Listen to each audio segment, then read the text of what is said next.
Welcome to Locked On NFL podcast, Locked On NFL Network. I'm here with Solomon Wilcots. We're talking a little bit about the Los Angeles Rams, the away/home team in the Super Bowl. Yeah. I guess, so the Rams have changed their identity a little bit, especially on offense. This is not the full-on wide zone, super samey offense that they ran in 2018. It's a lot more multiple than that, and I'm curious if you have any thoughts on that. There is this tug-of-war, I guess, between kind of the Zach Taylor B11 personnel every single time versus the Sean McVay, who did that a few years ago and has now moved away from it a little bit.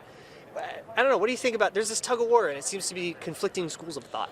I can tell you right now, the Rams would love to do that. They would love to go 11 personnel.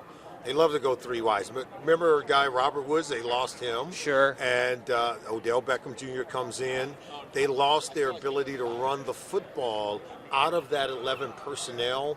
And then what happened is I think they rightfully hit the reset button because their entire offense is predicated on getting the runner to the second level, being able to run play-action pass off of it, bootlegs, reverse bootlegs, and all the while dragging Cooper Kupp across the formation, beating those double coverages. So everything comes off the run game or run action. And then when they lost the ability to run the football out of 11 personnel, they had to hit the reset button. What did they do? They went 13 personnel. They went one back, three tight ends. And one of those tight ends, they used an offensive tackle. So they had 6 offensive linemen in there, and that's how they got back to running the football. But it was out of 13 personnel, cheating, substituting, because they didn't have the tight end. They don't have a bigger tight end who's a good run blocker.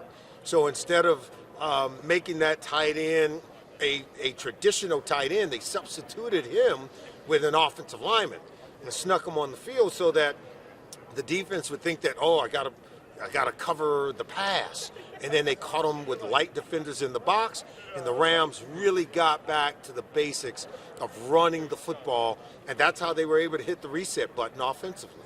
Yeah, and I think a big part of that, too, when you're trying to run out of 11 personnel, and we don't talk about it nearly enough, those wide receivers have to be able to hit an angle block.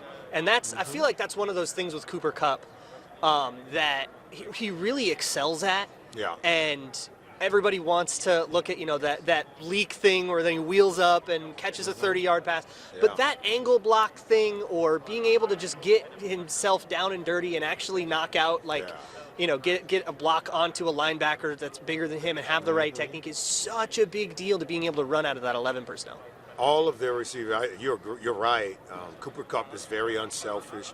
And I think people don't realize how much they lost when Robert Woods went down. He was a do-it-everything guy. He was a good blocker. He could set the edge on the jet sweep. He could run it on the jet sweep. And so a lot was lost when he left the game. But if you look at both of those offenses, that's where Jamar Chase is really surprised to people. For sure. He blocks downfield, right, in the run game.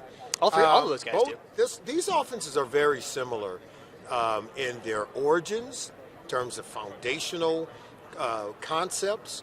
They're very similar. I mean, I don't think you could ever get two teams that run a similar offense playing in a big game like this as much as we have in this game.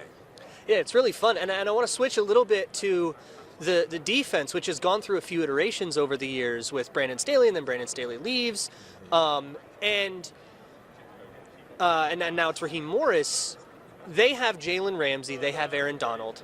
And they've had a smattering of superstars come in and out. John Johnson, Von Miller now is there and all that in different positions and stuff like that. But really, it always feels like it's centered around those two guys. So I guess my question to you, as somebody who's probably forgotten more about football than I'll ever know, how do you build a defense around two superstars that prolific? How do you maximize those when it comes to schematic playing? Well, you let them do what they do.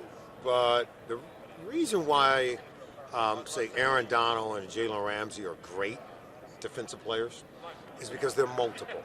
Not because they do one thing good.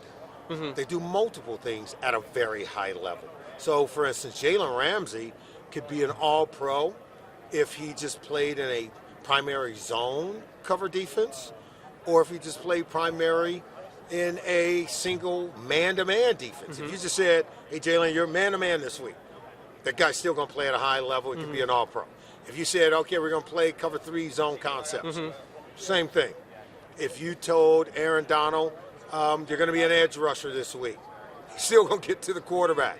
If you said you're going to be an interior guy, 3 technique, have to split double teams, he's proven he could do that. Yeah. So that's what I think people need to understand. Most great players, they're not just great because they can do one thing, because we can stop in our league. We can take you away if you were just a one-trick pony and can do one thing well. Right. We're going to force you to do the something thing else, you yeah. doesn't do well. And with these guys, there's not an area where they're weak, and that's really what makes them great.